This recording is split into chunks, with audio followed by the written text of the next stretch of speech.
Assalamualaikum warahmatullahi wabarakatuh. Oke teman-teman semua, pada kali ini kita akan menyampaikan mengenai rukun Islam. Seorang muslim wajib menjalankan rukun Islam. Kenapa? Karena rukun Islam menjadi pedoman seorang muslim untuk beribadah kepada Allah Subhanahu wa Ta'ala. Kira-kira apakah rukun Islam itu? Dan ada berapakah rukun Islam itu? Rukun Islam ialah merupakan dasar dari agama Islam, dan setiap muslim wajib menjalankan rukun Islam. Siapakah orang muslim itu? Ialah orang yang beragama Islam. Selanjutnya, rukun Islam ada 5. Yang pertama, syahadat. Syahadat atau 2 kalimat syahadat disebut juga syahadatain. Syahadatain terdiri dari syahadat tauhid dan syahadat rasul, yang berbunyi asyhadu an la ilaha illallah, yang artinya aku bersaksi bahwa tiada Tuhan melainkan Allah, wa asyhadu anna Muhammadar Rasulullah, dan aku bersaksi bahwa Nabi Muhammad adalah utusan Allah. Jadi syahadat adalah pengakuan bahwa tidak ada Tuhan yang berhak disembah selain Allah, dan Nabi Muhammad adalah utusan Allah. Syahadat merupakan pintu masuk ke dalam agama Islam dan menjadi bentuk keseriusan seorang dalam mengikuti ajaran Islam. Pengucapan syahadat merupakan salah satu kewajiban yang harus dilakukan oleh setiap muslim. Melalui pengucapan syahadat, seseorang secara resmi menjadi seorang muslim dan berkomitmen untuk mengikuti ajaran Islam. Syahadat juga merupakan pernyataan keyakinan yang harus diucapkan dengan penuh kesadaran dan rasa ikhlas. Yang kedua adalah sholat. Sholat adalah ibadah wajib bagi umat muslim yang mencangkup ucapan dan gerakan tertentu, dimulai dengan takbir dan diakhiri dengan salam. Ibadah kepada Allah Subhanahu wa Ta'ala bentuk pengabdian kepada Allah Subhanahu wa Ta'ala, mengingat Allah Subhanahu wa Ta'ala, memohon ampunan Allah Subhanahu wa Ta'ala, memperkuat hubungan spiritual dengan Allah Subhanahu wa Ta'ala, dan ibadah yang dilakukan 5 kali sehari oleh setiap muslim. Sholat merupakan komunikasi langsung antara seorang hamba dengan Allah melalui sholat. Sholat juga menjadi sarana bagi seorang muslim untuk menghindari dari perbuatan keji dan mungkar, sehingga ia memperoleh kedamaian jiwa dan badan yang dapat membahagiakan di dunia dan di akhirat.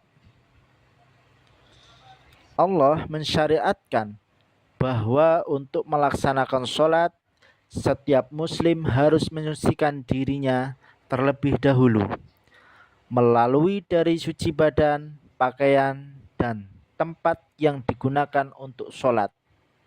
Maka sebelum sholat, seorang muslim melakukan wudhu untuk membersihkan diri dengan air suci dari semua barang najis, seperti hadas kecil dan hadas besar, dalam rangka mensucikan badannya dari najis lahir dan hatinya dari najis batin.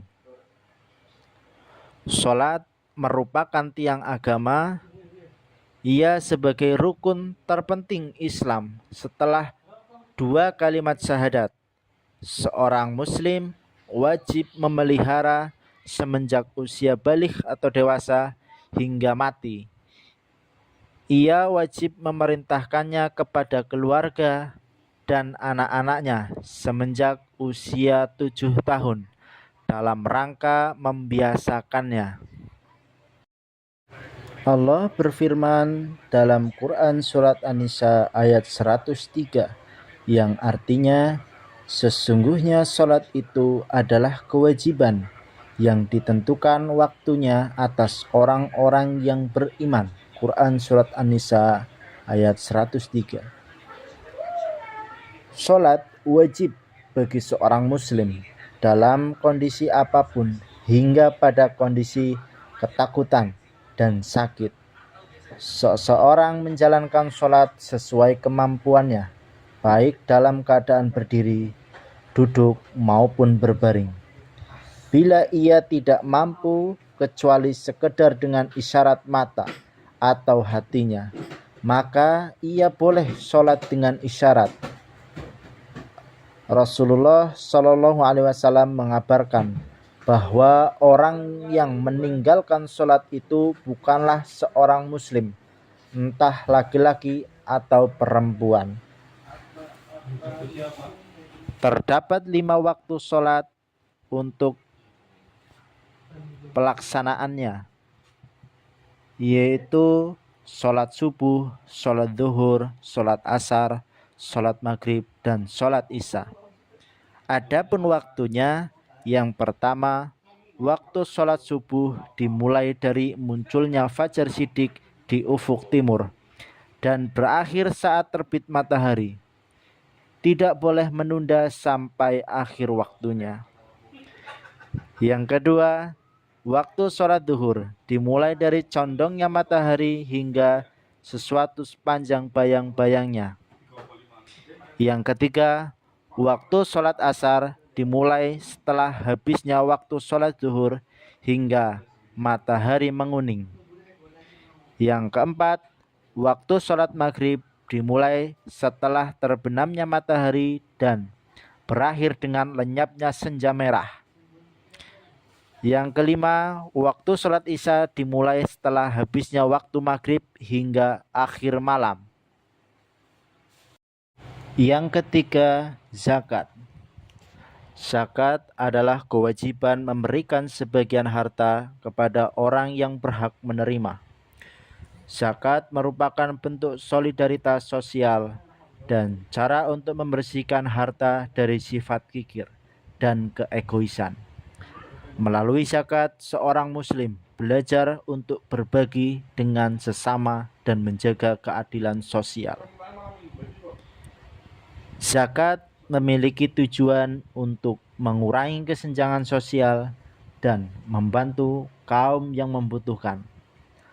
Harta yang dikeluarkan sebagai zakat akan digunakan untuk membantu fakir miskin, orang-orang yang terlilit hutang, janda, yatim piatu, dan kaum mustahik lainnya. Melalui zakat, seorang muslim berkontribusi dalam menciptakan masyarakat yang adil dan harmonis.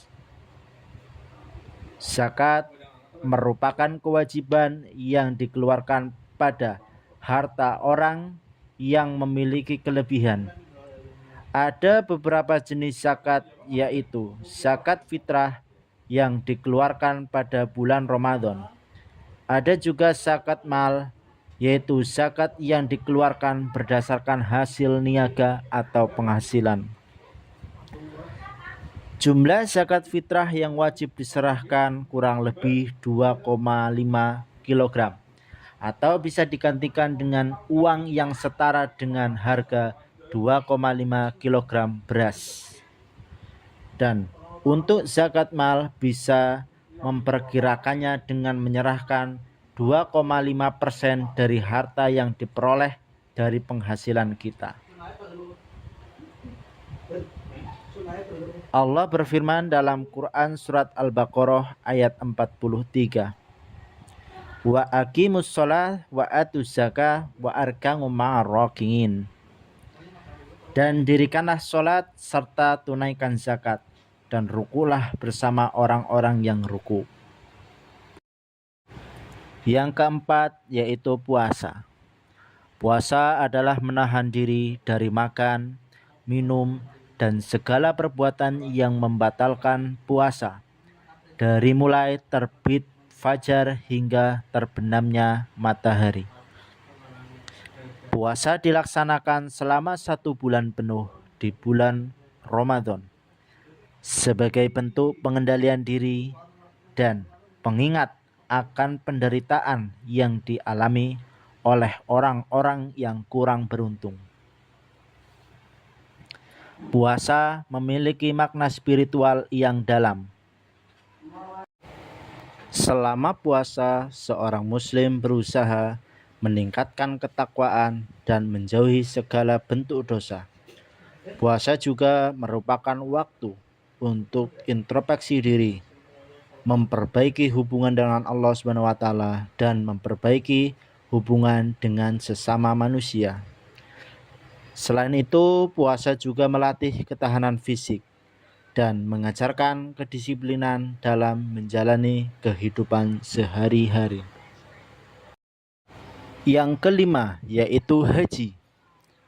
Haji adalah ibadah yang dilakukan setiap muslim yang mampu secara fisik dan finansial untuk mengunjungi kota Makkah di Arab Saudi. Haji merupakan perjalanan spiritual yang melibatkan jutaan muslim dari seluruh dunia. Melalui haji, seorang muslim memperkuat ikatan dengan Allah SWT dan meningkatkan keimanan dan ketakwaannya. Haji merupakan kewajiban sekali seumur hidup bagi seorang muslim yang mampu. Selama pelaksanaan haji, seorang muslim akan melaksanakan serangkaian ritual seperti tawaf di sekitar Ka'bah, berjalan di antara bukit Safa dan Marwah, dan melempar jumroh. Haji juga merupakan kesempatan untuk berinteraksi dengan muslim dari berbagai negara dan memperkuat persaudaraan umat muslim.